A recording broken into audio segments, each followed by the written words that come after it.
Sememangnya peningkatan jumlah kes harian COVID-19 sekarang sangat membimbangkan. Ramai yang membandingkannya dengan sekitar waktu ataupun tempoh Oktober tahun lepas, 2021. Iaitu kali terakhir kita melihat jumlah kes harian dicatatkan sebegini tinggi seperti kita saksikan sekarang. Mari kita bandingkan dengan satu tarikh sebagai contoh.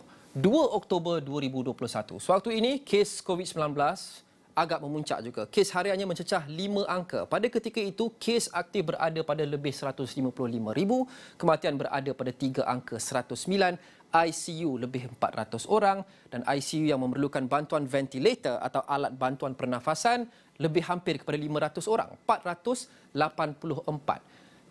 Mari kita bandingkan tempoh ini dan tempoh sekarang, di mana sekarang juga kita saksikan peningkatan kes, kini sudah lebih 5 angka, mencecah hampir 20,000 kes atau menghampiri 20,000 kes.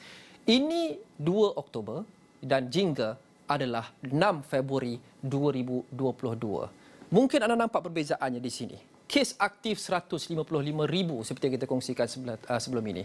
Sekarang bawah 70,000. Dan paling penting, kematian 3 angka 109, sekarang 9.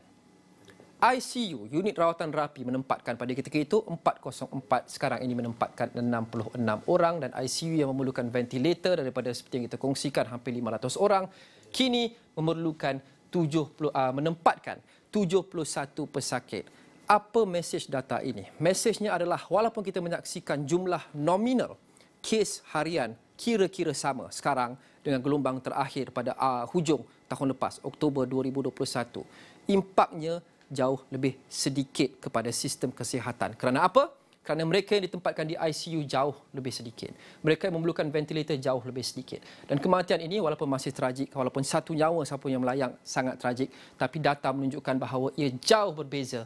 9 kematian berbanding 109 kematian. Dan kes aktif juga sama. Pengajarannya apa? Ia tidak begitu sama kerana kita perlu melihat data itu dengan lebih mendalam yang membuktikan vaksin berkesan. Kerana apa perbezaan antara tempoh ini dengan tempoh ini? Semakin ramai orang sudah dapat 2 dos vaksin. Semakin ramai orang sudah dapat booster dos, dos penggalak, dos ketiga.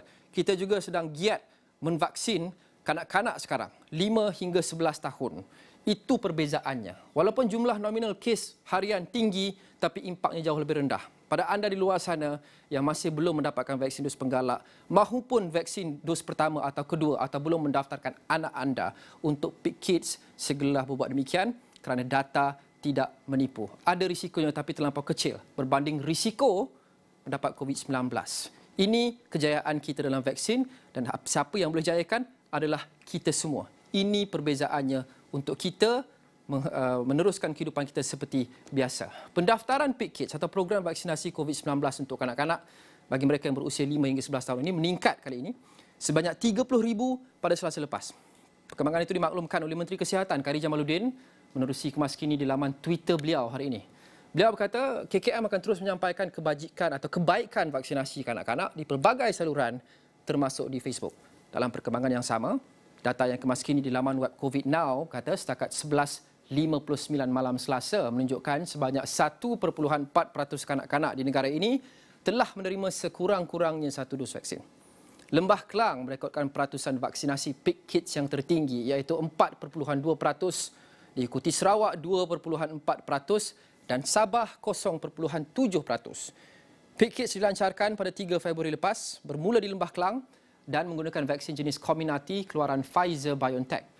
KKM menyasarkan 80% kanak-kanak menerima vaksin COVID-19.